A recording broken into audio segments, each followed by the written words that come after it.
नवनवीन व्हिडिओ पाहण्यासाठी व आमच्या सोबत राहण्यासाठी चॅनलला सबस्क्राइब करायला तर बघा काय बातमी आहे. पेन्शन योजना, सुधारित पेन्शन योजना, एकत्रित पेन्शन योजना केंद्र या योजनांमधील एक योजना स्वीकारण्याच्या कार्याला मुफा देणे संदर्भात राज्य शासनाच्या राज्य सरकारी निमसरकारी शिक्षणतर कर्मचारी संघटना समन्वय समिती महाराष्ट्र याच्या वतीने 5 सप्टेंबर 2024 रोजी महत्त्वपूर्ण प्रसिद्धीपत्रक निर्गमित करण्यात आलेलं आहे. मार्च 2024च्या अर्थसंकल्पात घोषित करण्यात आलेली सुधारित निवृत्तीवेतन योजना 2024 महाराष्ट्रातील सरकारी कर्मचाऱ्यांना तसेच शिक्षण विभागातील कर्मचाऱ्यांना दिनांक 1 सप्टेंबर 2024 पासून लागू करण्यात येईल असा निर्णय राज्याचे माननीय मुख्यमंत्री यांनी सह्याद्री अतिथीगृहामध्ये संघटना प्रतिनिधीसोबत झालेल्या चर्चेअंती घेण्यात आला.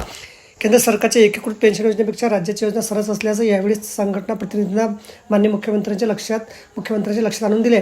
सुधारित पेन्शन योजनेमुळे 4.5% योगदान रक्कम राज्य शासनाची बचत होईल हे सुद्धा यावेळी निर्देशात आणून देण्यात आले. त्याचबरोबर सदर चर्चेअंती माननीय मुख्यमंत्र्यांनी राष्ट्रीय पेन्शन योजना तसेच सुधारित पेन्शन योजना व एकीकृत पेन्शन योजना व 3 योजनांमधील कोणतीही एक योजना स्वीकारण्याची मुभा कर्मचारी शिक्षकांना असेल असा प्रकारचा निर्णय माननीय मुख्यमंत्र्यांनी जाहीर केला.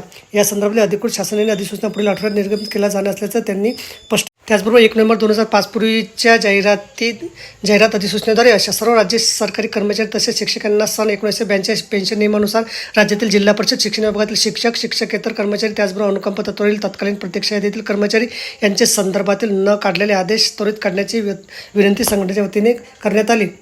याशिवाय सेवानिवृत्ती उपदान रकमेत केंद्र सरकारकडून 15-25 लाख रुपयेपर्यंत वाढ देणे, निवृत्तीवेतन अंश राशीकरण, पुनर्स्थापना कालावधी 12 वर्षापर्यंत कमी करणे या मागण्या अगोदर विधानसभेच्या पटलावर ठेवण्यात आल्या असून शासनाच्या मान्यतेत टप्प्यात आहेत असे निवेदन 14 डिसेंबर 2023 विधानसभेत सादर करण्यात आले आहे. या संदर्भातील प्रलंबित कारवाई सत्वर पूर्ण करता यावी अशी रास्त मागणी यावेळी करण्यात आली.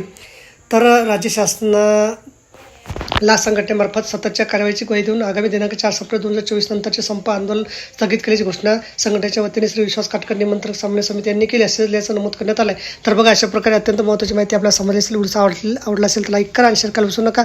धन्यवाद.